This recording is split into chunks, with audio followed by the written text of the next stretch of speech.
O tema que a gente vai tratar agora aqui no programa do Prevenir é Covid, mas falar um pouquinho sobre perdas. A gente falou muito sobre prevenção, né, sobre a doença, mas tem um aspecto que a gente perdeu, muita gente nessa pandemia ainda está perdendo, e tem as pessoas que ficam, né? Então, nós vamos discutir um pouquinho esse tema. E para discutir, nós convidamos 3 pessoas para essa roda de conversa.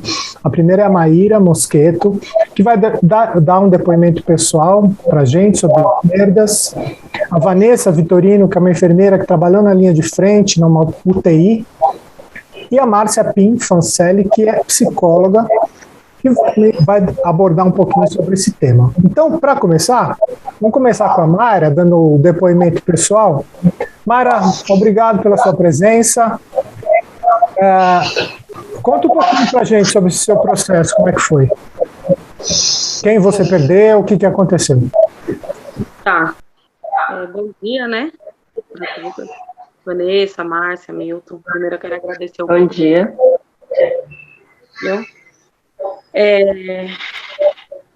Bom, é difícil a gente falar das percas, né? Porque é uma coisa assim que vai ficar marcada, não tem jeito, a gente nunca vai esquecer. O ano passado tivemos 3 percas muito próximas, né? Primeiro, no começo da pandemia, no dia 15 de junho, eu perdi uma prima de 25 anos.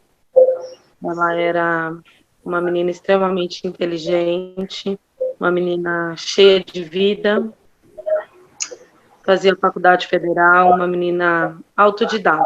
Não tinha o que ela pegasse para fazer que ela não executava. Culinária, costura, uma menina fantástica. Ela teve um problema, precisou ir para o hospital, e quando chegou lá, quando fizeram uma endoscopia, ela foi contaminada pela Covid. E aí, em uma semana, ela veio a óbito, né? Aí ela faleceu no dia 15 de junho, ela teve 8 paradas, e aí ela veio a falecer. Passado 40 dias, mais ou menos, 40 dias, morre o meu tio, também da Covid, né? Ele chegou a ficar internado. Quando ele faleceu, ele não estava mais com a Covid, mas teve a parada decorrente, né? Ficou com o pulmão comprometido. E aí, 28 dias após a morte do Dani, a Eva, que é a mãe dessa minha prima, também faleceu. Então, foi muito difícil. A Eva foi um AVC hemorrágico por conta da saudade da filha. Ela não conseguiu lidar com a saudade da filha. Então, o processo foi muito difícil, porque eram pessoas extremamente, assim, próximas, né? Eu convivi na casa da minha tia Eva, na área, eu cresci junto, né? O pessoal achava que eu era mais filha da Eva do que da minha mãe, dessa proximidade. E essas percas foram devastadoras. Porque foram coisas, assim, totalmente inesperadas, né? A Nara se internou numa sexta para o sábado, dia 12 para o dia 13 de junho, passou o sábado, domingo na segunda, meio-dia veio o óbito. Muito rápido. O Dani ainda ficou alguns dias internado, o Dani acho que chegou a ficar 28 dias, teve. E a Eva foi questão de horas. A Eva, eu estava conversando com ela 3 horas antes, e aí a gente tinha combinado de até viajar no outro dia. E aí, quando passadas 3 horas que eu tinha falado com ela assim por vídeo, meu primo me liga, e quando a gente chegou lá, ela já tinha ido. Então, foram percas muito, muito rápido, né? E eu falo que completo a gente nunca mais vai ser. E agora difícil é a gente aprender a viver sem. De pessoas que você tinha um convívio diário, né? A dor, o sentimento. E infelizmente, esse vírus, ele é tão terrível que não permitiu nem a gente poder velar, né? O caixão vem lacrado, você não tem acesso, você não vê.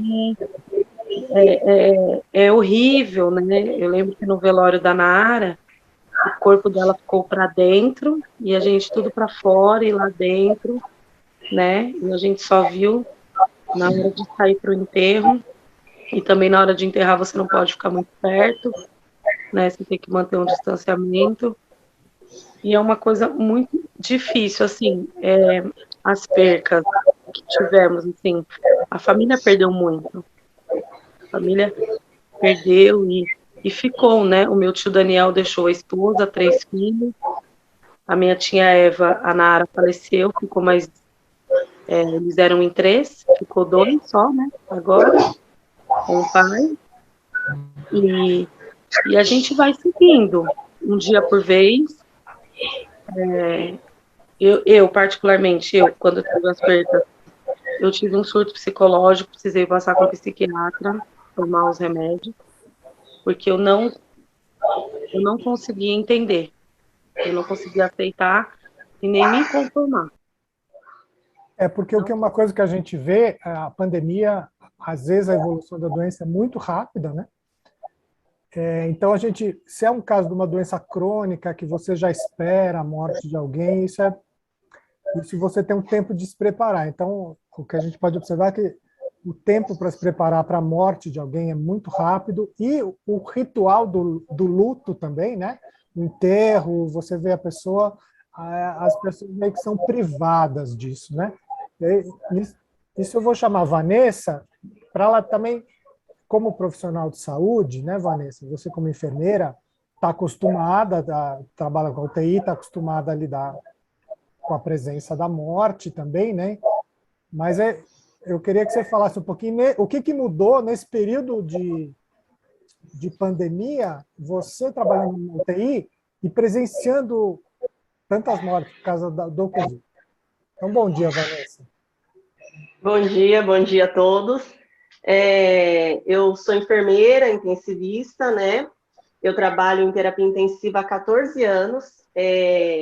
A gente, como você disse, assim, a gente não acostuma com a morte, mas a gente tem uma adaptação mais fácil com esse processo e tudo, mas nada comparado ao que aconteceu na pandemia.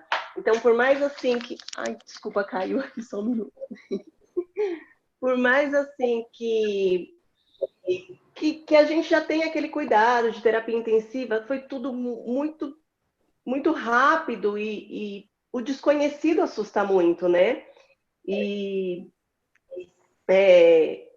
eu acabei afastando de toda a minha família, eu fiquei muito sozinha, essa parte da solidão me pegou muito, eu tenho um filho de 9 anos, na época com 8, e eu tive que me afastar do meu filho, mandei ele para casa de uma tia, não podia visitá-lo, e aí eu fiquei sozinha na minha casa, e isso deixava o meu psicológico muito abalado. Então, por mais que Porque eu conheço... além de ver muita gente morrendo, tem o medo de você pegar Covid e vir a óbito, né? Também, né? Sim, e o medo maior não era comigo, não era para mim, era para minha mãe, que é idosa, era para o meu filho, que já tem uma doença de base, meu filho é asmático, mas o maior medo era eu entrar no setor e ter um colega meu ali deitado no leito. Eu tinha pavor disso, de chegar e ver, e assim, graças a Deus, na UTI do IANSP, nós tivemos muita sorte nesse ponto e nós não tivemos nenhum óbito de colega da terapia intensiva.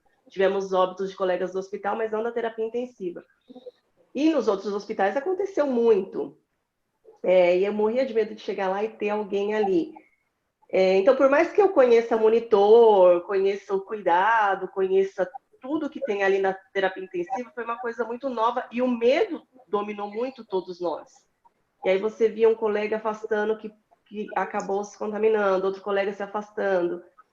E aquele desespero, aquele medo e a angústia, e você afastado de todo mundo, isolado. Eu vivi quase, assim, 6 meses integral só em cuidar do Covid. Eu não tinha contato com outras pessoas, eu vivi só aquilo. E foi muito ruim, foi muito tenso. Eu acho que uma das cenas mais pesadas, assim, mais tristes que eu presenciei, você pensa que nós tínhamos 4, 5 óbitos no plantão de 12 horas. era muito pesado. E um dia eu fui ajudar a colega a levar um corpo até o local onde ficam os óbitos, né? E eu não tinha lugar para colocar. E aí eu conversei com o moço e falei, o que eu faço? Onde que eu deixo? Ele falou, vê se você consegue encaixar a maca nesse espaço. Essa cena, eu fui para casa arrasada, porque assim, pensa, no hospital do tamanho do IANSP, nós não tínhamos lugar para colocar um corpo. E isso, nossa, me abalou demais. E todas as nossas perdas, assim, de pacientes, de você ver o paciente, às vezes o paciente começava a recuperar e tinha aquela piora, e a óbito, pacientes jovens, mães ligando, tinha um rapaz, se não me falha a memória, ele tinha 21, 22 anos, e a mãe ligava, desesperada, eu preciso saber notícia, preciso saber notícia. Eu falava, meu Deus, uma mãe, como mãe, eu imagino a dor de uma mãe, de ter um filho ali, você não saber, você não poder cuidar, você não poder ajudar, você não estar presente, segurar a mão da pessoa ali naquela hora tão crítica, naquela hora, a pior hora da pessoa, né? E aí muitos evoluíam a óbito. A gente tratava, fazia o possível, o impossível, mesmo com medo. Todos nós, assim, fomos linha de frente mesmo. Nós entramos e seja o que Deus quiser. E mesmo assim, você vê todo o seu esforço e o paciente não saía. Era bastante dolorido, bastante pesado, e até a gente ia adaptando aquela situação, diminuindo o medo. Eu vou dizer que até hoje, depois de mais de um ano de pandemia, dentro da terapia intensiva, assim, eu tenho muito medo ainda de me contaminar, apesar da vacina, apesar de tudo, e levar isso para o meu filho, por exemplo, que não é vacinado ainda. Ainda existe o medo, mas hoje em dia a gente consegue controlar e levar isso e consegue ajudar o outro, e consegue ajudar o colega, e consegue dar o melhor atendimento para o paciente. Porque foi uma situação Mas muito foi nova para difícil. todo mundo, né? Uma situação nova. Muito. Ninguém tinha passado por uma pandemia antes, né? A gente nunca ia imaginar que ia passar por uma pandemia. E Márcia, É atípico, assim, né? Você não esperar, assim, saber como que você vai reagir, né? Tudo muito novo, então você não sabia, porque no começo era assim, só idoso e obeso. Aí guarda todo idoso, não deixa ninguém sair. De repente tomou uma proporção que não tinha idade, não tinha tamanho, não tinha peso, não tinha nada, né? sim, Tomou uma sim. proporção e perdeu, né? O Márcia, e você como psicóloga, como é que você está vendo todo esse processo? Então, ouvindo, né, tanto a Maíra como a Vanessa, eu acho que é bem isso. A pandemia, ela pegou todo mundo, né, de surpresa, e eu costumo dizer assim, todo mundo no mesmo barco. Então, de alguma forma, todos nós estamos vivendo a elaboração de lutos, né? A gente ouviu a Maíra falando dos familiares, né? Dessa questão das consequências de uma perda, quer dizer, a mãe da moça, né? Que faleceu de Covid, que de alguma forma não teve uma condição de elaboração desse luto e chegou a adoecer, então isso a gente considera muitas vezes assim um luto patológico e que tem sido muito frequente, justamente porque é isso, é uma coisa que pega a pessoa muito de surpresa, muito pesado, né? Não tem uma lógica, dizer, porque a pessoa, né, já tinha problemas de saúde ou porque a pessoa era idosa. Não, é muito singular, a gente viu de tudo aqui dentro do hospital. Pessoas jovens, sem comorbidades, que não se recuperaram, e idosos super crônicos e que se recuperaram depois de 100 dias de internação. Então, é uma questão, assim, muito individual, né? E ouvindo a Vanessa, né, eu me coloco aí como profissional também tendo que lidar com essa situação. Acho que todos nós, profissionais do hospital, tivemos que no começo, assim, nos prepararmos muito rapidamente para lidar com o medo e para enfrentar o trabalho que a gente tinha que fazer, né? Na psicologia, nós fizemos um trabalho inicialmente por telefone com os familiares dos pacientes que estavam na UTI, então a gente ligava quase que todo dia para a família que recebia as notícias do médico e dava esse suporte, então a gente ia acompanhando, né, essa angústia de não saber qual ia ser o desenrolar do caso, né? E também nas enfermarias, né? Uma coisa que eu acho que me marcou muito como profissional, né? Já trabalho há 20 anos aqui no hospital, a gente nunca viveu uma experiência como essa de atender tantas famílias internadas juntas, né? Então, assim, eram vários integrantes da família internados ao mesmo tempo. Infelizmente, alguns vieram a óbito, então esses outros familiares precisavam receber essa informação. Então, a gente acompanhou muito esse processo de informar sobre o falecimento, né, de dar um suporte depois para a elaboração desse luto, né. E aí, a reação das pessoas é a mais individual possível, né. Tem pessoas que tem mecanismos de defesa e de negação, então não querem ouvir de alguma forma, ou ouvem, mas parecem não sentir. Então é um processo que a gente tem que amparar, que a gente tem que entender, que nem sempre é fácil para a equipe dar conta, né? Porque a pessoa fica realmente fora, né, daquela realidade. E outras pessoas, a gente vamos dizer assim, a pessoa consegue expressar todos os seus sentimentos, e aí a gente tem que dar esse suporte, né? Aguentar isso que vem de sentimento, transformar isso de alguma coisa para devolver para essa pessoa, né? Então, para todos os profissionais, eu acho que foi um exercício, assim, muito grande do que realmente a gente vem fazer aqui, né? Do que a gente quer mesmo como profissional, acho que foi um grande desafio, um grande aprendizado, e a gente também foi elaborando lutos, né, como a Vanessa falou, essa questão de ter que deixar a casa, de se afastar da família, né, de ter medo de contaminar pessoas próximas, né, o próprio convívio da gente no setor, né, de você vai para a enfermaria quando você volta.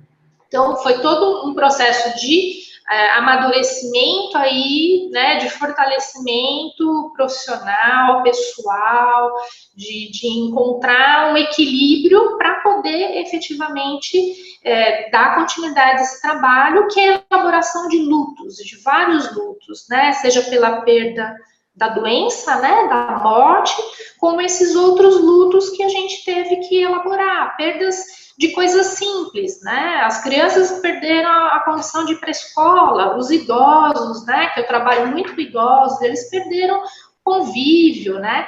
Então, agora as pessoas estão elaborando tudo isso, né? Perda de condição física, por ficar muito em casa, né? Então, a pandemia, ela trouxe a necessidade da gente encarar, né? Isso que é tão difícil, que é o tema da morte. Márcia, o tema da morte. Márcia, para as famílias,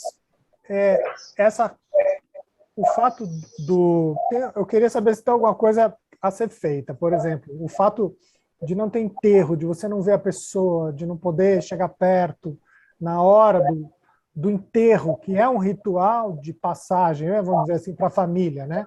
Tem um tempo, esse tempo do enterro é um tempo de elaboração também, né? Como que pode substituir isso? Ou não é substituível?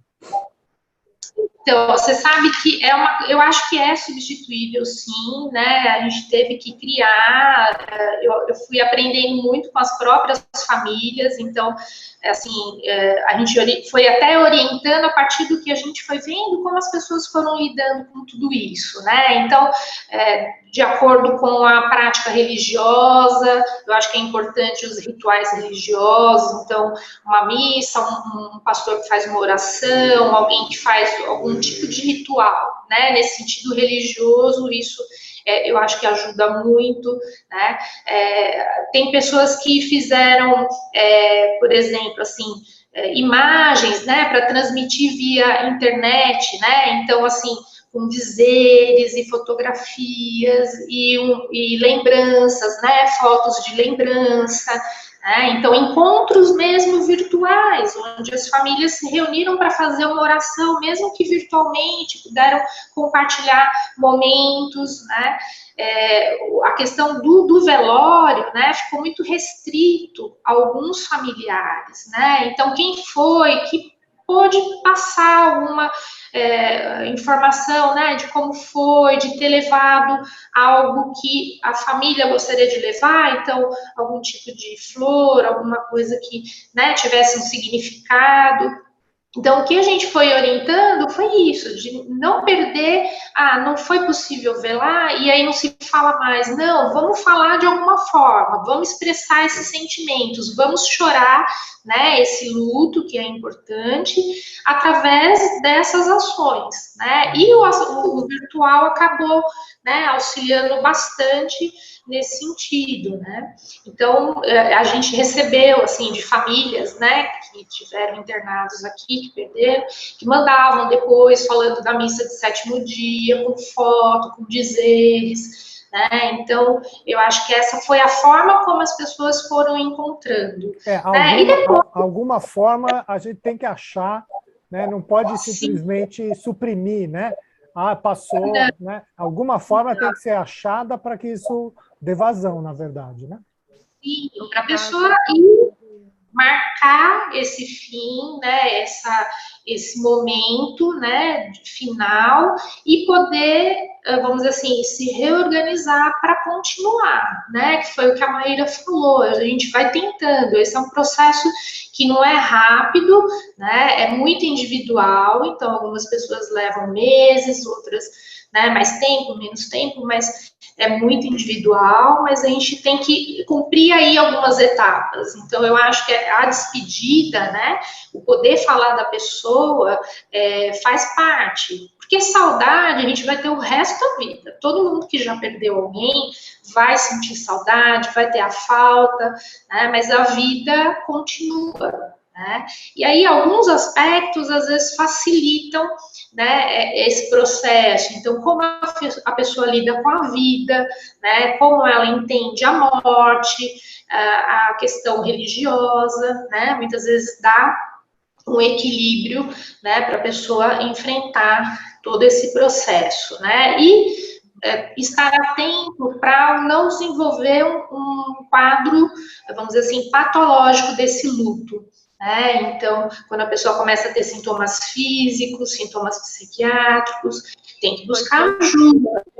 A Maíra fez muito bem, né? A gente tem que buscar, porque é uma fase, é uma coisa que é uma reação que a gente tem. Então, quando a gente tem uma reação, seja lá, a gente tem uma febre, a gente vai cuidar, né? Quando a gente tem um descontrole emocional, que você fica muito ansioso, que você não dorme, né? Que você não tem, sim, prazer pelas coisas, é um sintoma, você tem que cuidar, né? E aí pode ser um cuidado medicamentoso, um cuidado psicoterápico, né? Hoje existem, assim, várias formas de você buscar, né, esse tipo de auxílio, e os profissionais, eu acho que foram aprendendo também a lidar com isso através de suporte psicológico, através de trocas, né, entre colegas, né, eu acho que as pessoas acabaram, de alguma forma, assim, se unindo muito, né, nesse sentimento e estão sempre buscando fazer algum tipo de troca, né, de apoio. Acho que a equipe se apoiou muito para dar conta desse trabalho. Acho que a Vanessa pode concordar com isso, né, Vanessa, na UTI, eu acho que vocês fizeram um trabalho brilhante por conta da equipe, né, da união da equipe, e é algo que eu acho que, assim, a gente, de muitas formas, contribuiu aí para a elaboração, né, desses lutos, tanto dos familiares quanto os nossos próprios, né, porque, assim, todo mundo no mesmo barco, né, nunca a gente esteve diante de uma doença em que todos poderiam ficar doentes, né, Bom, gente, essa é a realidade. O nosso tempo aqui é um pouco curto, até pelo tempo de gravação. Sim. É um tema que a gente não vai esgotar, na verdade. O objetivo é só jogar a poeira para cima, na verdade, para começar uma discussão dar uma luz para alguém, né, que esteja aí. E para a gente também, que é profissional de saúde, também poder falar sobre isso que é pouco falado. Então, vamos dar uma passadinha rapidinha, só para, se alguém quiser fazer as palavras aí finais, aí antes da gente encerrar, tá bom, Mayra? Obrigado pela sua presença, viu? Obrigado pelo seu depoimento. Se quiser falar mais alguma coisinha, tá aberto. Não, era só complementar mesmo quando a doutora Márcia falou do luto, exatamente isso, né? Cada pessoa assim tem uma reação. Eu me lembro que no velório da minha prima, a minha tia estava naquele momento em conflito. Como que eu vou saber se é ela que está aí? Alguém me explica se ela, porque a gente não viu. Depois ela espalhou fotos da minha prima. Então, cada um tem um jeito de elaborar, né? Quando ela faleceu, meu primo tirou tudo. Então, eu também não consigo ver fotos. Eu também não consigo. Mas eu acho que é o que a doutora falou. Estamos todos juntos, aprendendo todo mundo junto, né? Como lidar com tudo isso. Mas eu tenho fé que a gente vai conseguir. As marcas vão ficar, mas a gente vai conseguir. Viu? E só agradecer pela oportunidade. Obrigado, Vanessa. Bom, quero agradecer a oportunidade de estar aqui falando. Realmente é um assunto assim. Eu vivi o ano inteiro dentro da UTI Covid, né? Então tem muitas histórias, tem muitos assuntos. Eu ficaria aqui falando o dia inteiro. Mas vale mesmo, foi como a doutora falou.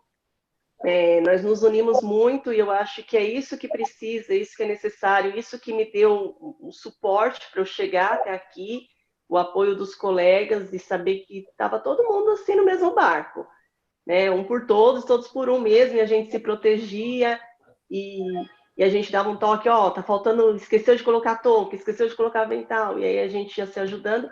Então eu acho que esse é o momento da gente se ajudar mesmo, da gente se dar apoio, não só entre profissionais, mas em toda a população, né? Da gente estar junto, da gente ver que ficaram sequelas e a gente está junto também, não só no Covid, mas no pós-Covid também, nas sequelas que ficarão depois de tudo isso. Sim. Márcia? Agradecer o convite, é um prazer, assim, poder falar do trabalho, apesar do tema, né, ser um tema, assim, muito difícil, né, muito triste, mas, assim, a gente poder falar, né, do que a gente fez nesse período, né, de poder ouvir, né, como as pessoas sentiram, como a colega sentiu, como a Maíra, como família, né, foi um convite aí muito agradável de aceitar nesse sentido, porque eu acho que a gente tem muito para conversar sobre isso mesmo, né, se ficasse a manhã toda, a gente ia ter muitos desdobramentos, né? Eu agradeço aí o convite de vocês, foi um prazer.